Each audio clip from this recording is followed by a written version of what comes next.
Good morning, 10th class. Today we will discuss next glands in humans, which is pancreas and gonads. These two also act as endocrine glands. Okay, pancreas serve actually two functions. It have two functions. It act as a endocrine as well as exocrine gland. Okay, its major part act as a exocrine gland. And because it is ducted gland, and this portion secrete digestive enzyme through a duct into a small intestine. So pancreas basically secrete pancreatic juice, which is released into the small intestine, okay, and through ducts, and that's why it is the exocrine gland. And some portion of the pancreas also act as a endocrine gland, okay, so because it is ductless. Okay, so pancreas act as exocrine and endocrine gland. Okay, the endocrine portion of the pancreas is known as islets of Langerhans. Basically, islet of Langerhans is the portion that contains endocrine portion of pancreas. Okay, this endocrine portion, that is islets of Langerhans, secrete two hormones. So pancreas secrete two hormones, which is insulin and glucagon. These two hormones basically involved in to maintain the glucose concentration in our body. Okay, actually when there is increased concentration of glucose in our body, then insulin is secreted, and insulin basically secreted from the liver. Okay, and insulin is secreted when there is a increased concentration of glucose in our body. Similarly, when there is decreased concentration of our body, then hormone is secreted, which is known as glucagon. So these two hormones, glucagon and insulin, these are important, regulate the glucose concentration in our body. Okay, glucose basically influence the liver to release glucose in blood, so blood glucose concentration rises. Okay, and similarly insulin influence the liver to take excess glucose from the blood, so the blood glucose concentration falls. So that's how these two hormones, glucose and insulin, maintain glucose concentration in our body. Okay, now there is a condition which is known as disorder when there is a abnormal blood glucose level. For example, if a person pancreas does not take normal quantity of insulin, it means it did not synthesize insulin at normal level, then what happened? The blood glucose concentration rises. So that person is called as diabetic, and that condition is known as diabetes mellitus. Okay, so when insulin is not properly synthesized, then what happened in body? Blood glucose concentration will rises, and this disorder is known as diabetes mellitus. अच्छा, normally आप लोग जो sugar के patients जो आप लोग आम routine में कहते हैं, वो बेसिकली इसमें यही होता है. They are mostly diabetic patient, और उनमें इंसुलिन जो है वो उसका लेवल जो है कम हो जाता है, और इसकी वजह से शुगर जो है वो या जैसे ग्लूकोज कंसंट्रेशन आपकी बॉडी में इंक्रीज कर जाती है. Okay, person with diabetes have, उनके अब क्या होता है उनके साथ? Mostly they have loss of body weight, उनका वेट कम होता है, weakening of muscle and tiredness. These are the some symptoms of diabetic patient. Okay, अब इस डिजीज को आप कैसे कंट्रोल कर सकते हैं? This disease can be control by insulin administration. Mostly जो डायबिटिक पेशेंट होते हैं, आप उनको इंसुलिन लगाते हैं. ये अक्सर आप लोगों को बहुत कॉमन है. हमारे यहाँ अक्सर लोग जो हैं डायबिटिक होते हैं और they use insulin to normalise blood concentration. Okay, formerly insulin extracted from animals. Okay, पहले इस तरह से होता था. इंसुलिन जो है डिफरेंट एनिमल्स लाइक शीप्स वगैरह से आप एक्सट्रैक्ट करते थे, लेते थे, बट उसमें बहुत सारे एनिमल्स जो हैं वो यूज़ होते थे. But now a new technology which is genetic engineering. इसमें क्या होता है कि बैक्टीरिया के थ्रू आप लोग इंसुलिन जो है वो बहुत हाई क्वांटिटी में जो है एक्सट्रैक्ट कर सकते हैं. And this is a new technology which is known as genetic engineering. Okay, so through genetic engineering, insulin is synthesized nowadays and it is utilized by diabetic patient. Okay, now the normal blood glucose concentration is 80 to 120 milligram per 100 ml of blood. This is the normal blood glucose concentration. Okay, ये normal concentration अक्सर it's very important. आप लोग देखते हैं कि आपको sugar high या लो तो नहीं है. इसके लिए टेस्ट भी होते हैं. This is known as blood glucose concentration test. Okay, blood glucose concentration test में क्या होता है कि आप इसमें क्या होता है, you can measure the amount of glucose in blood. Okay, so blood glucose concentration test is a test which is used to measure the amount of glucose in our blood, or is mostly used to diagnose diabetic patients. ठीक है, diabetes diagnose check करने के लिए इस test को use करते हैं. और ये test it is perform on fasting basis और एट रैंडम, यानी कि 2 टाइम्स में आप ये टेस्ट परफॉर्म कर सकते हैं. ये ब्लड ग्लूकोज कंसंट्रेशन टेस्ट हो सकता है. फास्टिंग में क्या होता है कि after 8 to 10 hour of fast, या बगैर खाए पिए 8 to 10 आवर्स, उसके बाद आपने ये टेस्ट करवाना होता है और उसमें फिर आपका ब्लड ग्लूकोज कंसंट्रेशन जो है वो चेक किया जाता है. और दूसरा जो है वो रैंडमली चेक होता है, यानी किसी भी टाइम आप कर सकते हैं after meal. And okay, some values दिए हुए हैं ये इसमें टेबल में आपके बुक में देखिएगा. इसमें blood glucose concentration after 8 to 10 hours of fast, ये फास्टिंग में दिया हुआ है और ये रैंडम का दिया हुआ है. फास्टिंग में आप देखें इसमें वैल्यूज़ कितनी है. नॉर्मल 70 to 99 किसी पेशेंट्स की हो सकती हैं. इसी तरह से प्री डायबिटिक की वैल्यूज़ दी हुई है. डायबिटिक की भी अगर होगा तो 120 से अबव होगा. इसी तरह से नीचे जो है रैंडम का दिया हुआ है, इसमें डायबिटिक की वैल्यू जो है over 200 milligram per 100 ml. So इस value is increase from 120 milligram per 100 ml. So values जो है वो is very critical to diagnose diabetic patients.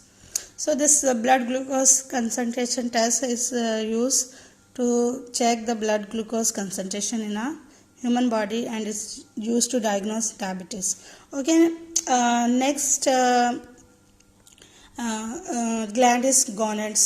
Gonads basically they are the male and female reproductive parts या organs को हम gonads कहते हैं. In male these are testes and in female these are ovaries. So testes and ovaries are male and female reproductive organs and which is known as gonads, and they mostly produce gametes, but they also secrete different types of hormones. Okay, for example in males the hormone which is secreted is known as testosterone. Okay, so this testosterone is a male sex hormone and it is responsible for development of the secondary characteristics to males. तो males में जो different characteristics हैं वो males की वो इस hormones की वजह से होती हैं, which is known as testosterone. Okay, for example growth on hair, face and coarseness of voice, यानी जो आवाज़ भारी होती है वो भी आपकी इसी वजह से होती है. इसी तरह से females में भी there is another hormone which is known as estrogen and progesterone. ये female hormones हैं and they are mostly responsible for giving female secondary characteristics to the females. Okay, so these are the different endocrine glands in humans. Okay, now the next topic is feedback mechanism. Feedback mechanism in this basically what happen in our body, endocrine glands, they do not secrete hormone at a constant rate. यानी कि ये हमेशा ये नहीं है कि हमेशा एक ही रेट में कोई हार्मोन सिंथेसाइज होता है. समटाइम्स जो हार्मोन्स जो हैं इंक्रीज अमाउंट हो जाती है, कभी कम हो जाती है. It depend upon your body situation. आपकी बॉडी सिचुएशन के हिसाब से आपको आपके डिफरेंट हार्मोन्स के लेवल जो हैं वो मेंटेन किए जाते हैं. That's basically this feedback mechanism is used to normalize और regulate your hormone levels. Okay, the rate varies with the needs of the body. ठीक है, आपकी बॉडी के हिसाब से आपका different hormone synthesize होंगे. Like many other function of the body, the secretion of hormone is also regulated by feedback mechanism. अच्छा, feedback mechanism basically what is this? It is the regulation of the process by the output of the same process. ठीक है, इसमें जो output होता है, जो output कोई भी चीज़ हो सकती है. फॉर एग्जांपल आपके जब ब्लड, अभी हम डिस्कस करेंगे फीडबैक के different types, positive and negative feedbacks होती हैं. उसमें किस तरह से आउटपुट जो है of the process it regulate the mechanism. Means किस तरह से आप आउटपुट ज़्यादा है या कम है, उसके हिसाब से आपके हार्मोन ने ज़्यादा सिंथेसाइज होना है या कम सिंथेसाइज होना है, वो आपके आउटपुट पे डिपेंड करता है. So feedback mechanism means the regulation of the process by the same process. Feedback mechanism has two types. इसकी टू टाइप्स हैं, positive and negative feedback. Okay, first is the negative feedback. In negative feedback, what happened? The out of the process decrease and inhibit the process. इसमें क्या होगा? जो आपका output है वो क्या करेगा? वो आपके प्रोसेस को इनहिबिट करेगा या डिक्रीज कर देगा. So in negative feedback output of a process decrease or inhibit the process. And this basically mechanisms works to return a condition towards the normal value. अब फॉर एग्जांपल आपके blood glucose concentration जो है, मैंने अभी जिस तरह हमने discuss किया है, is maintain by two hormones, glucagon and insulin. अब ये ग्लूकागोन कब सिंथेसाइज होना है, इंसुलिन कब सिंथेसाइज होना है, ये आपका डिसाइड करेगा आपका blood glucose concentration. So output इसमें कौन सी है? आपकी blood glucose concentration. It means blood glucose concentration जब आपकी हाई हो जाएगा, अब हाई होगी तो आपकी बॉडी में कौन से हार्मोन सिंथेसाइज होगा? देन आपके ब्लड ग्लूकोज को नॉर्मल करने के लिए then what happen, glucagon will synthesize. ये क्या करेगा? अगर ग्लूकागोन आपका उस टाइम सिंथेसाइज होगा जब आपकी ब्लड ग्लूकोज लेवल लो होगी. सो वो उसको नॉर्मल कर देगा, और जब ब्लड ग्लूकोज नॉर्मल हो जाएगी देन फिर ग्लूकागोन की सिंथेसिस स्टॉप हो जाएगी. इसी तरह अगर आपका ब्लड ग्लूकोज लेवल जो है वो इस तरह, जैसे फॉर एग्जांपल अभी हम डिस्कस करते हैं किस तरह से ब्लड ग्लूकोज लेवल जो है is maintain by this to hormones. For example when the blood glucose concentration rises. ठीक है, जब ब्लड आपके ग्लूकोज कंसंट्रेशन ज़्यादा हो गई है देन पेनक्रियास सिक्रीट इंसुलिन. फिर क्या होगा? पेनक्रियास इंसुलिन सिक्रीट करेगा. It decreases the blood glucose concentration. फिर ये इंसुलिन क्या करेगा? ब्लड ग्लूकोज कंसंट्रेशन को कम कर देगा. तो कब तक कम करेगा? जब तक कि आपके ब्लड ग्लूकोज नॉर्मल नहीं हो जाती, यानी 80 से 120 मिलीग्राम पर 100 ml तक नहीं हो जा सकता.